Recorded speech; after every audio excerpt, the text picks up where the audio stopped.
Hello everyone, आज हम close packed structure को डिस्कस करने वाले हैं। तो क्लोज पैक्ड स्ट्रक्चर हमारा 3 टाइप का होता है।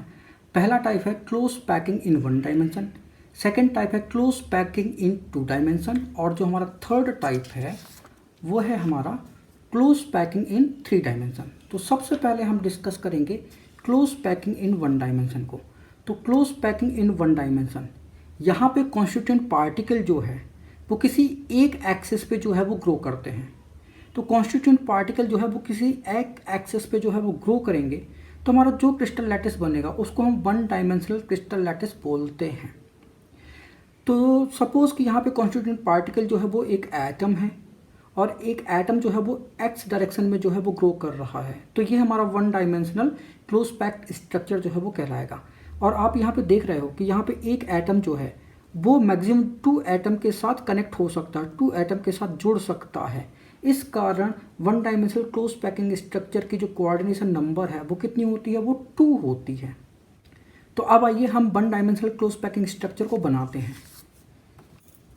तो देखो ज़रा, हम 1 डायमेंशनल क्लोज पैकिंग स्ट्रक्चर जो है वो बना लेते हैं। तो ये एक हमारा एटम है। तो अब हमारे पास स्फीयर तो अवेलेबल नहीं है, तो हमने रिंग ले लिया, ठीक है। ये हमारा सेकेंड एटम है, ये हमारा थर्ड एटम है, ये हमारा फोर्थ एटम है, ये हमारा फिफ्थ एटम है, ये हमारा सिक्स्थ एटम है।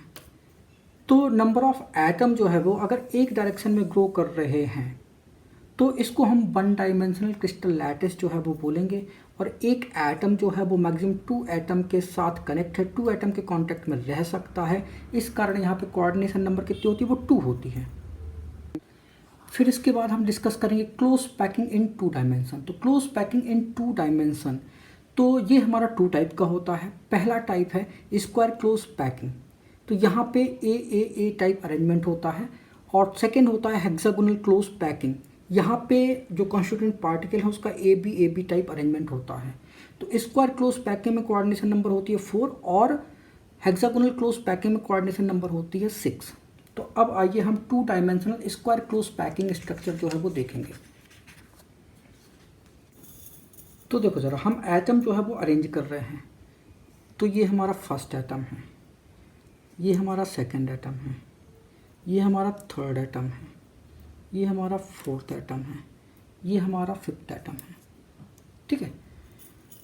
फिर तो ये तो हमारा 1 डायमेंशन हो गया, ठीक है। तो अगर एक डायमेंशन में एटम अरेंज हो रहे हैं तो ये हमारा 1 डायमेंशनल कहला गया, लेकिन हमें तो 2 डायमेंशनल बनाना है। तो अब ये एक्स डायरेक्शन है तो अब वाई डायरेक्शन में अरेंज करा देते हैं, ठीक है। तो अगर एटम के नीचे एटम आ रहा है, ठीक है, तो ये हमारा स्क्वायर क्लोज पैक्ड स्ट्रक्चर होगा। तो एटम के नीचे जो है वो एटम आना चाहिए, राइट। तो देखो जरा, ये हमारी फर्स्ट रो है और ये हमारी सेकंड रो है, कैसी है, आइडेंटिकल है। फिर थर्ड रो क्या होना चाहिए, एटम के नीचे एटम जो है वो अरेंज कर दो। तो एटम के नीचे हम एटम जो है वो अरेंज कर रहे हैं। तो ये हमारी थर्ड रो हो गई। अगर हम फोर्थ रो बनाना चाहें तो वो भी बना सकते हैं।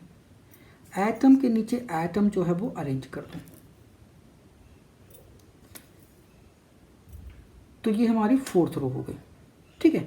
तो यहाँ पे देखो, एटम जो है वो एक्स एंड वाई 2 डायरेक्शन में ग्रो कर रहा है। ये एक्स डायरेक्शन है और ये वाई डायरेक्शन है, ठीक है।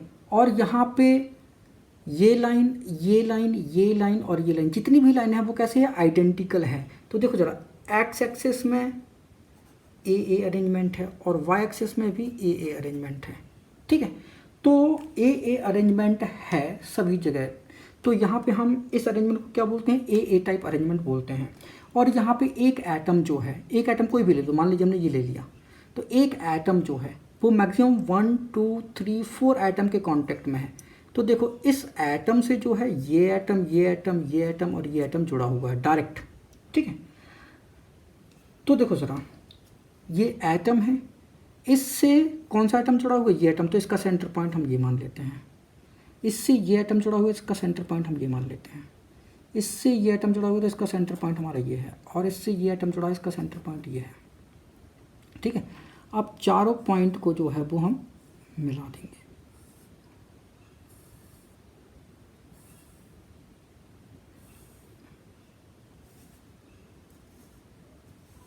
ठीक है, चारों सेंटर पॉइंट को हम क्या कर रहे हैं, मिला दे रहे हैं। तो देखो ज़रा, तो चारों सेंटर पॉइंट को मिलाने पे हमारा क्या बन रहा है, एक स्क्वायर बन रहा है। इस कारण इसको हम क्या बोलते हैं, स्क्वायर क्लोज पैक्ड स्ट्रक्चर जो है वो बोलते हैं। ठीक, अब देखो ज़रा, यहाँ पे चूंकि एक एटम जो है वो मैक्सिमम कितने एटम के कांटेक्ट में है, मैक्सिमम 4 एटम के कांटेक्ट में है। तो एक एटम जो है वो मैक्सिमम 4 एटम के कांटेक्ट में है। तो यहाँ पे कोऑर्डिनेशन नंबर जो है वो कितनी होने वाली है, 4 होने वाली है, राइट। तो ये हमारा 2 dimensional square close packed structure हो गया, राइट। इसके बाद 2 dimensional structure hexagonal close packing देखेंगे। यहाँ पे अरेंजमेंट ए बी टाइप का अरेंजमेंट है, कोऑर्डिनेशन नंबर जो है वो 6 है। ठीक है, तो अब ये स्ट्रक्चर बनाते हैं।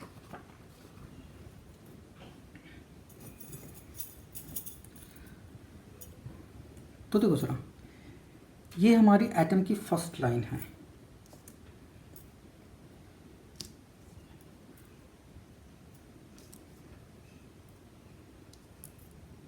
फिर हम एटम की सेकंड लाइन बना रहे हैं। अगर हमने सेकंड लाइन जो है वो एटम के नीचे एटम रखा, एटम के नीचे थर्ड लाइन में भी एटम आ रहा है, तो ये तो हमारा स्क्वायर क्लोज पैक्ड स्ट्रक्चर हो जाएगा। तो मतलब एटम के नीचे तो एटम नहीं आने वाला, ये तो तय हो गया।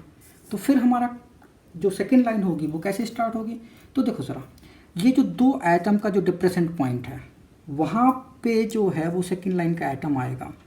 तो डिप्रेसेंट पॉइंट पे ही एटम जो है वो आएंगे। तो सेकंड लाइन का एटम कहाँ आएगा, फर्स्ट लाइन का जो डिप्रेसेंट पॉइंट है 2 एटम के बीच का, वहाँ पे आएगा। ठीक है, अब देखो ज़रा, ये फर्स्ट लाइन जो है वो सेकंड लाइन से अलग है। क्यों, क्योंकि लाइन तभी एक जैसी होती है जब एटम के नीचे एटम आए, तो वही लाइन आइडेंटिकल होती है। अब चूंकि ये डिप्रेसेंट पॉइंट पे आ रहा है, इसका मतलब है कि फर्स्ट लाइन जो है वो सेकंड लाइन से कैसी है, अलग है, राइट। फिर जो हमारी थर्ड लाइन होगी उसमें क्या होगा, एटम के जो डिप्रेसेंट पॉइंट है वहाँ पे हमारी कैसी होगी, ये थर्ड लाइन आएगी। क्लियर है। अब फोर्थ लाइन क्या होगी, डिप्रेसेंट पॉइंट पे जो है हमारी फोर्थ लाइन आएगी। तो थर्ड लाइन का जो 2 एटम का डिप्रेसेंट पॉइंट है वहाँ पे हमारी फोर्थ लाइन आएगी। अब देखो ज़रा, फर्स्ट लाइन और ये सेकंड लाइन, दोनों लाइन जो है वो अलग है। तो अगर फर्स्ट लाइन को हमने ए लाइन बोला तो सेकंड लाइन जो है वो बी लाइन है। ठीक, अगर हम फर्स्ट लाइन और थर्ड लाइन को देखें तो देखो चला, फर्स्ट लाइन का एटम थर्ड लाइन का एटम एक दूसरे के नीचे आ रहा है। फर्स्ट लाइन का एटम थर्ड लाइन का एटम एक नीचे आ रहा है। ठीक है, एक के बाद एक आ रहा है। इसका मतलब है कि जो हमारी फर्स्ट लाइन है और थर्ड लाइन है वो कैसी है, वो आइडेंटिकल है, राइट। क्यों, क्योंकि एटम जो है वो एक दूसरे के नीचे आ रहे हैं। ये देखो, एक लाइन में एटम आ रहा है फर्स्ट एंड थर्ड लाइन का, इसका मतलब है कि फर्स्ट एंड थर्ड लाइन हमारी आइडेंटिकल है। तो फर्स्ट लाइन ए है तो थर्ड लाइन भी कैसी होगी, ए टाइप की होगी। अब हम सेकेंड और फोर्थ लाइन देख लेते हैं। तो सेकेंड और फोर्थ लाइन में एटम जो है वो एक दूसरे के क्या आ रहे हैं, नीचे आ रहे हैं। तो इसका मतलब जो फोर्थ लाइन है वो हमारी कैसी होगी, वो बी लाइन होगी। क्लियर। तो यहाँ पे अरेंजमेंट जो है वो कैसा है, वो ए बी टाइप का अरेंजमेंट है। ठीक है, और ये हमारा कैसा है, hexagonal cubic close packed structure, CCP, hexagonal cubic close packed structure जो है वो हमारा बना गया है। अब देखो ज़रा, यहाँ पे एक एटम जो है, हम ये एटम ले लेते हैं। तो ये एटम जो है वो कितने एटम के कांटेक्ट में है, देखो 1 2 3 4 5 6। तो 6 एटम डायरेक्ट उससे अटैच्ड हैं। अगर हम ये जो 6 एटम डायरेक्ट अटैच हैं उनके सेंटर पॉइंट को जोड़ दें, ठीक है, तो सेंटर पॉइंट को जोड़ देते हैं जो 6 एटम डायरेक्ट अटैच हैं।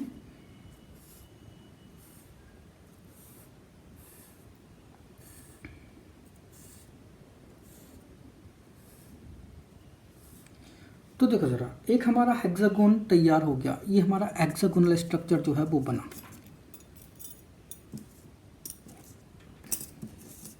ठीक है, इस कारण इस क्रिस्टल स्ट्रक्चर को हम क्या बोला, हेक्सागोनल क्लोज पैक्ड स्ट्रक्चर जो है वो बोला, और ये ए बी टाइप का स्ट्रक्चर है। क्योंकि एक एटम से डायरेक्ट कितने एटम कनेक्ट है, 6 एटम जो है वो डायरेक्ट कनेक्ट हैं। तो यहाँ पे कोऑर्डिनेशन नंबर जो है वो कितनी होने वाली है, कोऑर्डिनेशन नंबर जो है वो 6 होने वाली है। तो hexagonal close packed structure coordination number जो है वो कितनी हो जाएगी, 6 हो जाएगी। तो कोऑर्डिनेशन नंबर जो है वो 6 हो गई। तो ये हमारा 2 डायमेंशनल स्ट्रक्चर हो गया। इसके बाद हम डिस्कस करेंगे क्लोज पैकिंग इन 3 डायमेंशन। तो 3 डायमेंशन में क्लोज पैकिंग जो है वो हमको बनानी है। तो 3 डायमेंशनल स्ट्रक्चर जो है वो 2 डायमेंशनल क्रिस्टल लैटिस का यूज़ करके हम बना सकते हैं। तो 2 डायमेंशनल क्रिस्टल लैटिस का अगर हमने square close layer pack structure use किया तो जो हमारा 3 डायमेंशनल स्ट्रक्चर बनेगा वो हमारा सिंपल क्यूबिक क्लोज स्ट्रक्चर कहलाएगा, और यहाँ पे कोऑर्डिनेशन नंबर होगी 6। और अगर हमने 2 डायमेंशनल का हेक्सागोनल क्लोज लेयर यूज़ किया तो यहाँ पे 2 टाइप के स्ट्रक्चर जो है वो बनते हैं। अगर हमारे एटम का अरेंजमेंट ए बी टाइप का है तो बनेगा हमारा हेक्सागोनल क्लोज पैक्ड स्ट्रक्चर। ये 3 डायमेंशनल होगा, जो कि 2 डायमेंशनल हेक्सागोनल क्लोज लेयर का यूज़ करके हम बनाएंगे, और कोऑर्डिनेशन नंबर होगी 12। और अगर हमारे एटम का अरेंजमेंट जो है वो ए बी सी टाइप का हुआ तो फिर जो स्ट्रक्चर बनेगा उसको हम क्यूबिक क्लोज पैक्ड स्ट्रक्चर बोलेंगे, जिसको कि हम FCC face centred cubic close packed structure बोलते हैं। और यहाँ भी कोऑर्डिनेशन नंबर होगी 12। तो सबसे पहले हम 2 डायमेंशनल स्क्वायर क्लोज लेयर का यूज़ करेंगे, ठीक है, और इससे हम 3 डायमेंशनल स्ट्रक्चर बनाएंगे। तो जो हमारा 3 डायमेंशनल स्ट्रक्चर बनेगा उसका नाम क्या होगा, सिंपल क्यूबिक क्लोज स्ट्रक्चर होगा। यहाँ पे कोऑर्डिनेशन नंबर होगी 6, ठीक है। तो सबसे पहले हम यही बना देते हैं। तो सबसे पहले तो हमें 2 डायमेंशनल स्क्वायर क्लोज लेयर जो है वो बनानी है। तो 2 डायमेंशनल स्क्वायर क्लोज लेयर जो है वो बनाते हैं। तो देखो ज़रा, एटम जो है वो हम अरेंज कर रहे हैं, ठीक है। फर्स्ट रो बन गई। सेकेंड रो, एटम के नीचे एटम आएगा तभी हमारा स्क्वायर क्लोज लेयर स्ट्रक्चर जो है वो बनेगा, ठीक है। थर्ड रो में क्या होगा, एटम के नीचे एटम, ठीक है। तो ये हमारा 2 dimensional square close layer structure हो गया। अब हमें 3 डायमेंशनल बनाना है। तो 3 डायमेंशन में क्या होगा कि मतलब ये तो देखो ज़रा, हमारा X axis and Y axis में एटम का अरेंजमेंट हो गया। अब जेड एक्सिस में जो है वो एटम का अरेंजमेंट कराना है, ठीक है। तो जेड एक्सिस में स्क्वायर क्लोज लेयर स्ट्रक्चर जो है वो 3 डायमेंशनल टाइप का बनेगा। तो इसका मतलब है कि एटम के ऊपर एटम आएगा, ठीक है ना, एटम के ऊपर एटम आएगा। तो जब 2 डायमेंशनल लेयर जो है, ठीक है, 2 डायमेंशनल स्क्वायर पैक लेयर जो है, अगर उसके ऊपर भी एटम आ रहा है तो ये हमारा 3 dimensional square close pack structure जो है वो हो जाएगा, ठीक है। अब मेटल रिंग जो है वो हमारी ख़त्म हो चुकी है।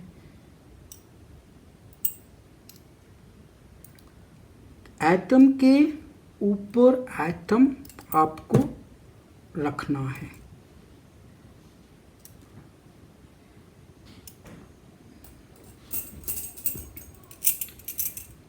एटम के ऊपर एटम जो है आपको रखना है,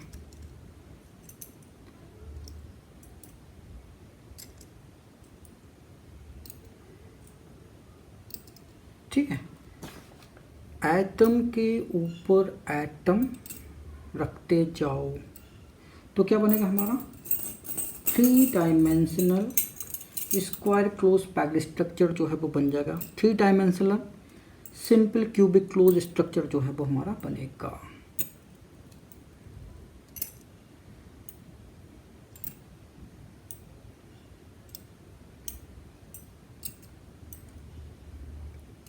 ठीक है, एटम के ऊपर एटम रखते जाओ।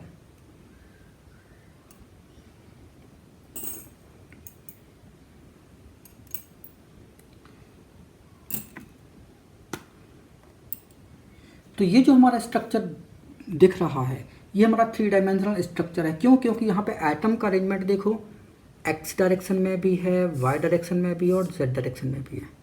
अब एटम जो है, एटम के नीचे एटम आ रहा है और एटम के ऊपर एटम आ रहा है, मतलब हमारी रो जो है वो ए टाइप की है एक्स एक्सेस में, वाई एक्सेस में भी ए टाइप का है और जेड एक्सेस में भी ए टाइप का है।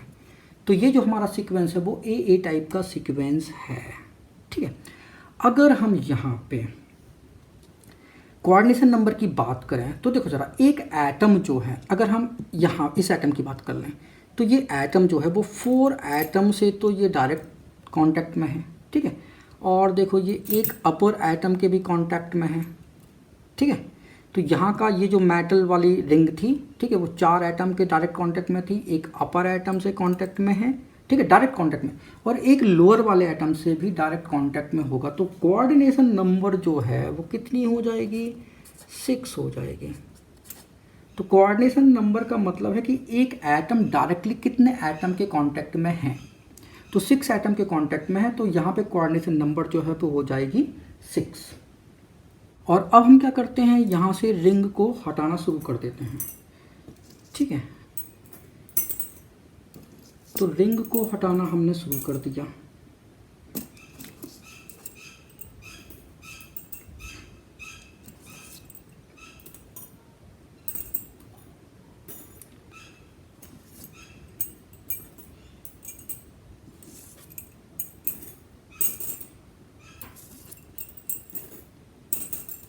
अब देखो केवल इतना पोर्शन जो है वो बच गया। अब इतना पोर्शन जो है वो बच गया है, तो ये पोर्शन देखो, ये रिंग का पूरा बंच, ठीक है, ये रिंग का आपको पूरा बंच। तो अगर हम इन स्ट्रक्चर को, ये जो हमारा रिमेनिंग स्ट्रक्चर है, इसको हम गौर से देखें तो ये स्ट्रक्चर जो है वो हमको ऐसा नज़र आएगा। ये हमारा simple cubic close packed structure है। ठीक है ना, तो ये हमारा simple cubic close packed structure जो है वो हमारा SCC स्ट्रक्चर जो है वो हमारा बन गया, जो कि कैसा होता है, 3 डायमेंशनल स्ट्रक्चर होता है। और ये हमने बनाया था 2 dimensional square close packed structure का यूज़ करके। ठीक, इसके बाद जो हमारा 3 डायमेंशनल स्ट्रक्चर है वो, उसमें हमें 2 डायमेंशनल हेक्सागोनल क्लोज लेयर का यूज़ करना है। अगर पैटर्न ए बी टाइप का है तो बनेगा HCP structure, hexagonal cubic close packed structure. और अगर हमारा पैटर्न जो है वो ABC टाइप का है तो बनेगा CCP या FCC स्ट्रक्चर बनेगा। ठीक है, तो दोनों स्ट्रक्चर हम बना लेते हैं। तो अब हम 2 dimensional hexagonal close packed layer जो है वो बना लेते हैं। ठीक है, तो यहाँ पे क्या होगा, जो एटम का जो डिप्रेशन पॉइंट है फर्स्ट रो, ठीक है, तो सेकंड रो जो है वो ऐसे बनेगी। थर्ड रो ये भी 2 एटम के डिप्रेशन पॉइंट पे ही आएगा। तो ये हमारी थर्ड रो है। फोर्थ रो भी ऐसी बनेगी।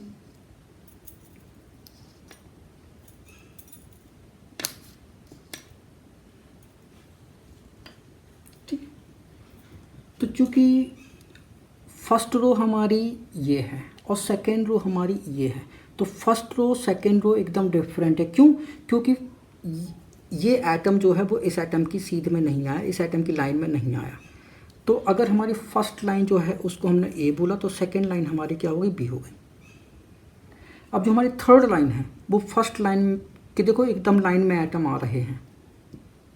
ठीक है, तो थर्ड लाइन जो है वो हमारी ए टाइप की है। और फोर्थ लाइन अगर हम देखें तो ये सेकेंड और फोर्थ लाइन उसके एटम कैसे हैं, एक लाइन में है, तो ये हमारी बी होगी।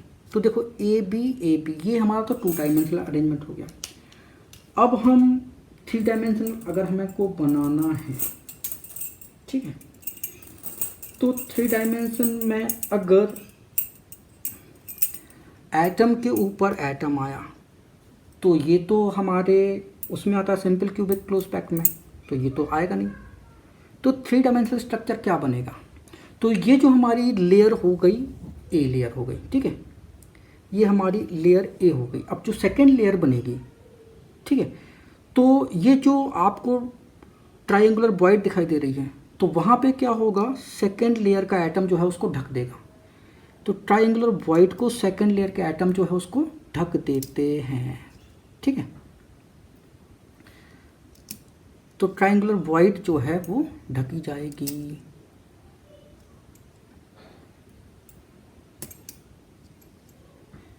तो ट्राइंगुलर वॉइड जो है वो ढकी जाएगी, ठीक है।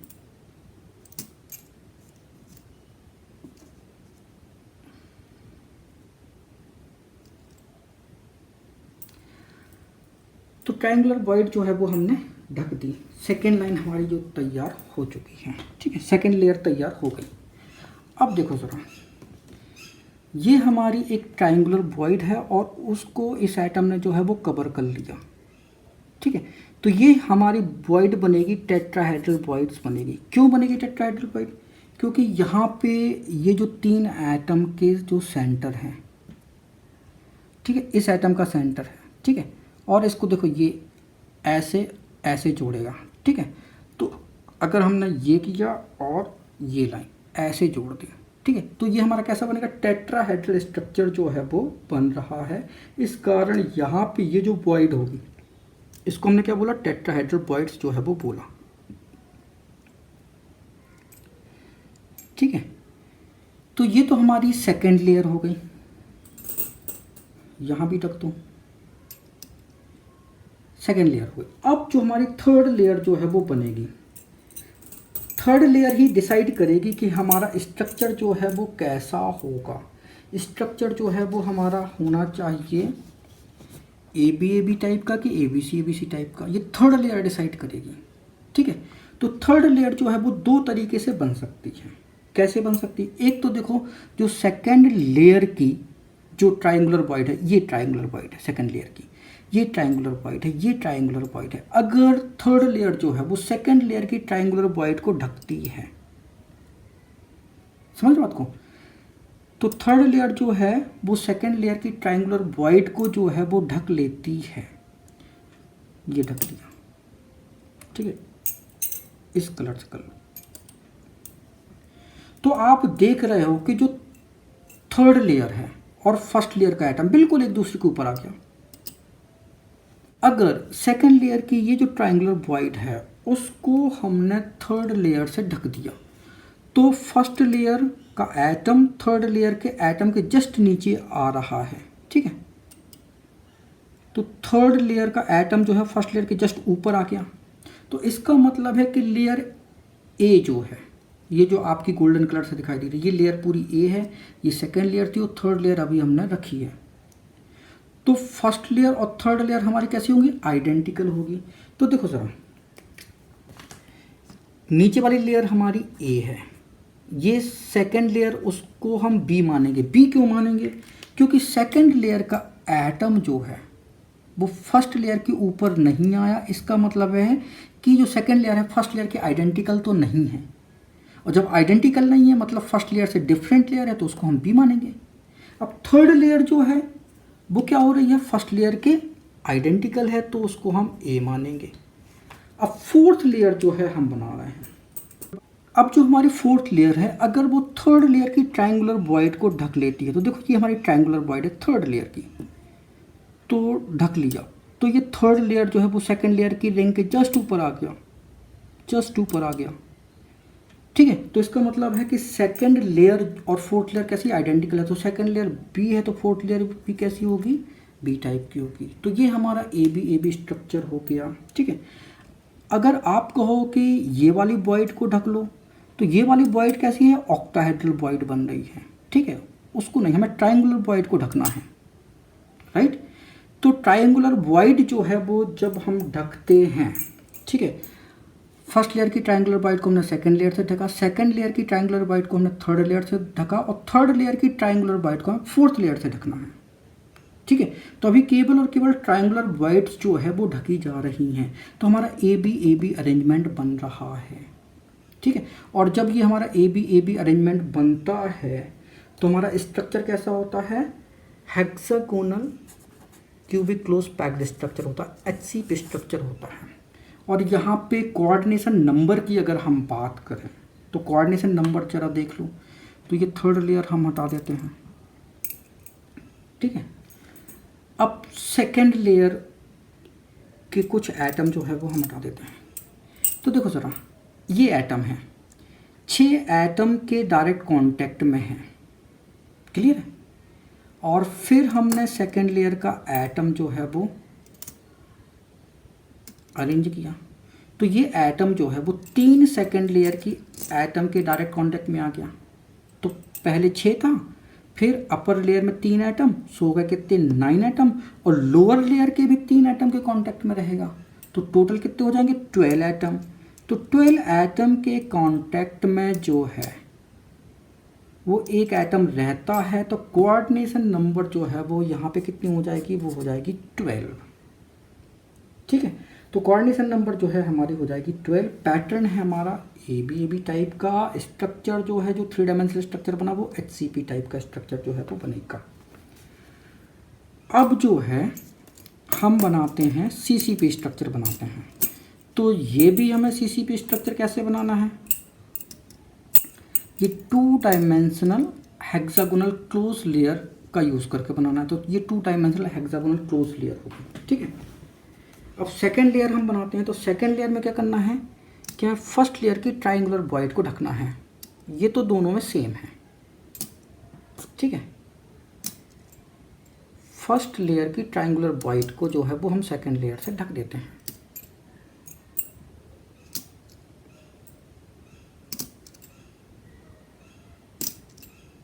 ढक दिया। तो देखो ज़रा, ये फर्स्ट लेयर और सेकेंड लेयर एकदम अलग है।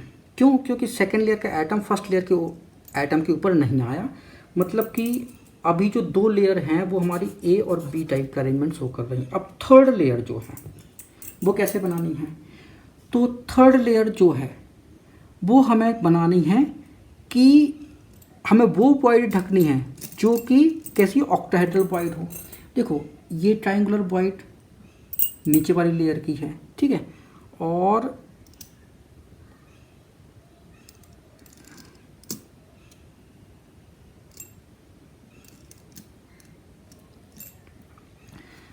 ये देखो, ये ट्राइंगुलर वॉइड, ये सेकेंड लेयर की ट्राइंगुलर वॉइड है, ठीक है, और एक ट्राइंगुलर वॉइड ये है नीचे वाली लेयर की। तो ये क्या बनेगी, हमारी ऑक्टाहेड्रल वॉइड जो है वो बन जाएगी। ये हमारी कैसी बनेगी, ये हमारी ऑक्टाहेड्रल वॉइड जो है वो बन जाएगी, राइट। तो ये हमारी ऑक्टाहेड्रल वॉइड हो गई, मतलब कि नीचे वाला ट्राइंगुलर है ऐसा,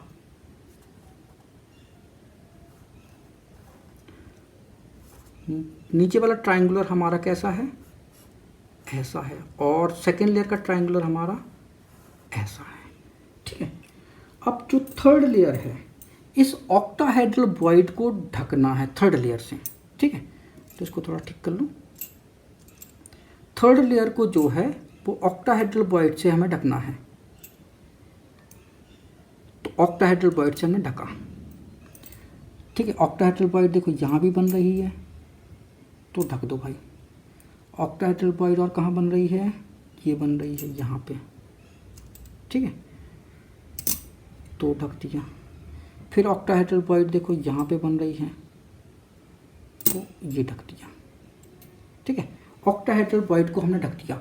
तो थर्ड लेयर का एटम भी ना तो फर्स्ट लेयर के एटम के ऊपर आया, ना ही सेकंड लेयर के एटम के ऊपर आया, मतलब कि जो हमारी थर्ड लेयर है वो A लेयर और B लेयर से अलग है। इसका मतलब थर्ड लेयर कैसी होगी, वो C टाइप की होगी। अब जो हमारी फोर्थ लेयर है वो क्या करेगी, थर्ड लेयर और सेकंड लेयर की ऑक्टाहेड्रल वॉइड को जो है वो ढकेगी। तो थर्ड लेयर और सेकंड लेयर की ऑक्टाहेड्रल वॉइड जो है वो आपको कहाँ नज़र आ रही है, देखो ये नज़र आ रही है, ये वॉइड, ठीक है। ये सेकंड लेयर की ट्राइंगुलर वॉइड है ये, और ये थर्ड लेयर की ट्राइंगुलर वॉइड है। तो क्या बनेगी, ऑक्टाहेड्रल वॉइड बनेगी, और उसको हमने फोर्थ लेयर से ढक दिया। क्लियर है, फोर्थ लेयर से हमने ढका। तो देखो फोर्थ लेयर का एटम जो है वो फर्स्ट लेयर के एटम के जस्ट ऊपर आ रहा है। फोर्थ लेयर का एटम जो है फर्स्ट लेयर के जस्ट ऊपर आ रहा है। तो फोर्थ लेयर कैसी होगी, फर्स्ट लेयर के जैसी होगी, तो मतलब ये A होगी।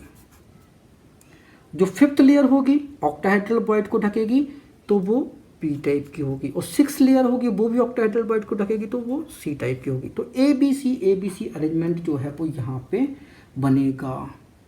ठीक है। तो ऑक्टाहेड्रल वॉइड को जो है वो कितने एटम जो है वो ढक रहे हैं, देखो 3 एटम तो ये हैं, 3 एटम नीचे वाले हैं, 1 एटम ऊपर है और 1 एटम नीचे आएगा, तो टोटल 8 एटम जो है वो क्या करेंगे, ऑक्टाहेड्रल वॉइड को ढकेंगे। और ऑक्टाहेड्रल वॉइड के जो 8 सेंटर होंगे, अगर हमने उनको मिला दिया 8 सेंटर को, तो क्या हमारा ऑक्टाहेड्रल स्ट्रक्चर बनेगा। इस कारण इस वॉइड को हमने क्या बोला, ऑक्टाहेड्रल वॉइड बोला। और कोऑर्डिनेशन नंबर जो है वो कितनी होगी, वो 12 ही होगी, राइट। रीज़न क्यों 12 होगी, क्योंकि एक एटम 6 एटम्स के कांटेक्ट में है, फिर 3 एटम ऊपर से और 3 एटम नीचे से कांटेक्ट करेंगे, तो टोटल हो जाएंगे 12 एटम, तो कोऑर्डिनेशन नंबर हो जाएगी 12, ठीक है। तो यहाँ पे जो ABC अरेंजमेंट बना वो कैसा होता है, वो simple cubic close packed structure होता है, CCP।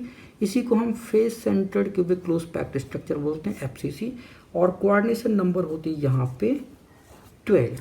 तो ये हमारा 3 डायमेंशनल स्ट्रक्चर जो है वो बन गया, ठीक है। और आपने देखा कि वॉइड यहाँ पे कितने टाइप की है, 2 टाइप की है, एक टेट्राहेड्रल वॉइड बनी थी और एक ऑक्टाहेड्रल वॉइड बनी थी।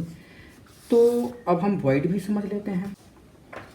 फिर इसके बाद हमारा ये आएगा वॉइड्स, ठीक है। तो वॉइड्स जो है वो 2 टाइप की हो रही है, tetrahedral void and octahedral void. तो वॉइड्स जो है वो हमें 3 डायमेंशनल स्ट्रक्चर में जो है वो देखनी है। और 3 डायमेंशनल स्ट्रक्चर हमारा 2 टाइप का था, एक था हमारा CCP स्ट्रक्चर और सेकेंड टाइप था HCP स्ट्रक्चर। दोनों की कोऑर्डिनेशन नंबर कितनी थी, 12 थी। जो हमारा CCP स्ट्रक्चर कहलाता उसको हम FCC भी बोलते हैं, ठीक है। तो एक तो हमारा 3D स्ट्रक्चर ये बना था और दूसरा 3D स्ट्रक्चर हमारा ये बना था, ठीक है। दोनों की ही कोऑर्डिनेशन नंबर कितनी है, 12 हैं। अगर हम दोनों के Z इफेक्ट की बात करें, मतलब number of atom per unit cell की बात करें, तो CCP का Z इफेक्ट जो है वो कितना होता है, 4, और HCP का Z इफेक्ट होता है कितना, 6। और टेट्राहेड्रल वॉइड जो है, इन दोनों 3 डायमेंशनल स्ट्रक्चर की हम बात कर रहे हैं, ठीक है। तो टेट्राहेड्रल वॉइड जो है वो Z इफेक्ट का क्या होती है, डबल होती है। और ऑक्टाहेड्रल वॉइड जो है वो Z इफेक्ट के इक्वल आती है। तो अगर हम नंबर ऑफ टेट्राहेड्रल वॉइड की बात करें तो वो क्या होगा, Z इफेक्ट की डबल होती है, जबकि ऑक्टाहेड्रल वॉइड जो है वो Z इफेक्ट के नंबर की इक्वल होती है। तो अगर हम CCP स्ट्रक्चर की बात करें, इसके लिए Z इफेक्ट होता है 4। तो अगर हम यहाँ पे टेट्राहेड्रल वॉइड्स की बात करें तो कितनी हो जाएंगी, 4 × 2 मतलब 8। और ऑक्टाहेड्रल वॉइड्स की बात करें तो ये Z इफेक्ट के इक्वल मतलब 4 ही आएगी, ठीक है। और अगर हम HCP के लिए बात करें तो Z इफेक्ट होता है 6 है Z इफेक्ट। तो यहाँ पे टेट्राहेड्रल वॉइड्स जो है वो कितनी आएगी, 6 × 2 12। और ऑक्टाहेड्रल वॉइड्स जो है वो कितनी होगी, 6। तो 3 डायमेंशनल स्ट्रक्चर में octahedral voids and tetrahedral voids के नंबर भी हमको पता चल गए। तो ये हमारा क्लोज पैक्ड स्ट्रक्चर हो गया। Thank you so much for watching this video. अगर वीडियो अच्छा लगा तो प्लीज़ इसको लाइक करो, उसको शेयर करें। अगर आपने हमारे चैनल को अभी तक सब्सक्राइब नहीं किया तो प्लीज़ को सब्सक्राइब करें। Thank you once again for watching this video.